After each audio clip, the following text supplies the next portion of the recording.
What shall this speech bespoke for our excuse, or shall we on without apology? Ladies out of such prolixity will have no Cupid hoodwinked with a scarf, bearing a Tartar's painted bow of laugh, scaring the ladies like a crow-keeper, nor know without brook prologue faintly spoke after prompter from our entrance. But let them measure us but what they will, we'll measure them at measure and be gone.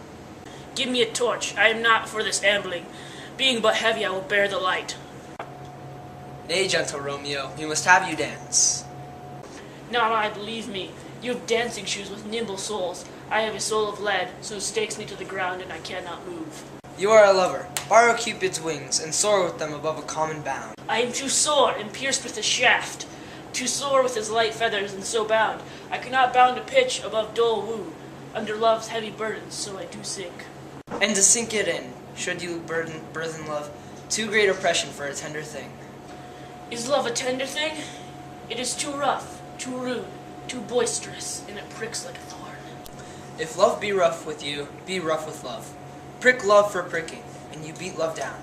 Give me a case to put my visage in, a visor for visor. What care I? What curious eye doth coat deformities? Here are the beetle's brows shall blush for me. Come, knock and enter, and no sooner in but every man betake him to his leg. A torch for me, let wantons of light of heart tickle the senseless rushes with their heel. For I am proverbed with a grandsire phrase, I'll be a candle holder, and look on. The game was near, so fair, and I am done. Tut, done's the mouse, the constable's own word. If thou art done, we'll draw thee from the mire. Or, save your reverence, love, wherein thou stickest up to the ears. Come, we burn daylight, ho. Nay, that's not so. I mean, sir, in delay, we waste our lights in vain, like lights by day. Take our good meaning, for our judgment sits 5 times in that ear, once in our fine wits. And we mean well in going to this mask, but 'tis no wit to go. Why, may one ask? I dreamt a dream tonight. And so did I. Well, what was yours? That dreamers often lie. In bed asleep while I do dream things true. Oh, then I seen Queen Mab hath been with you. Queen Mab, what's she?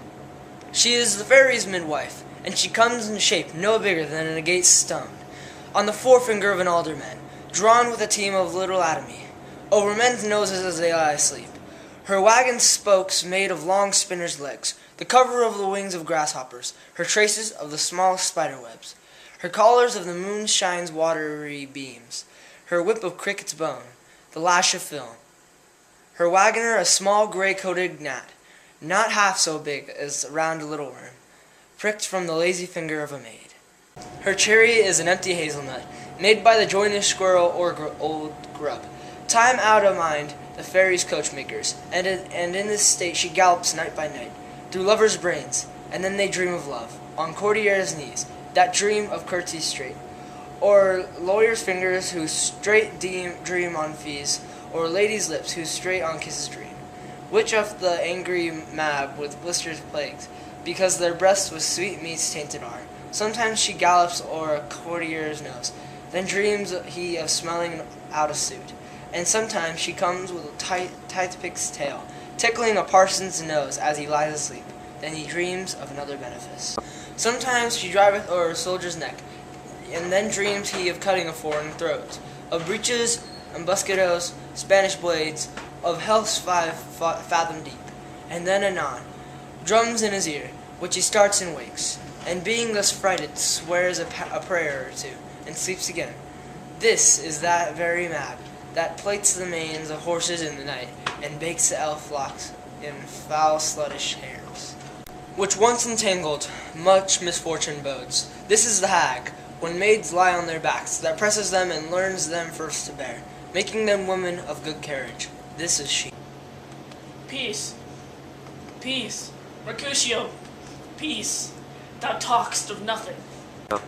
True, I talk of dreams, which are the children of an idle brain, begot of nothing but vain fantasy, which is as thin of substance as the air, and more inconstant than the wind, who woos even now the frozen bosom of the north, and being angered puffs away from thence, turning his face to the dew-dropping south.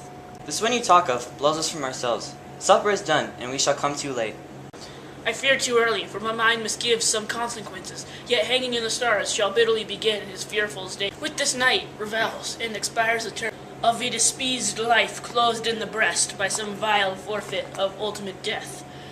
But he that hath the steerage of my course, direct my sail, O lusty gentleman. Strike drum.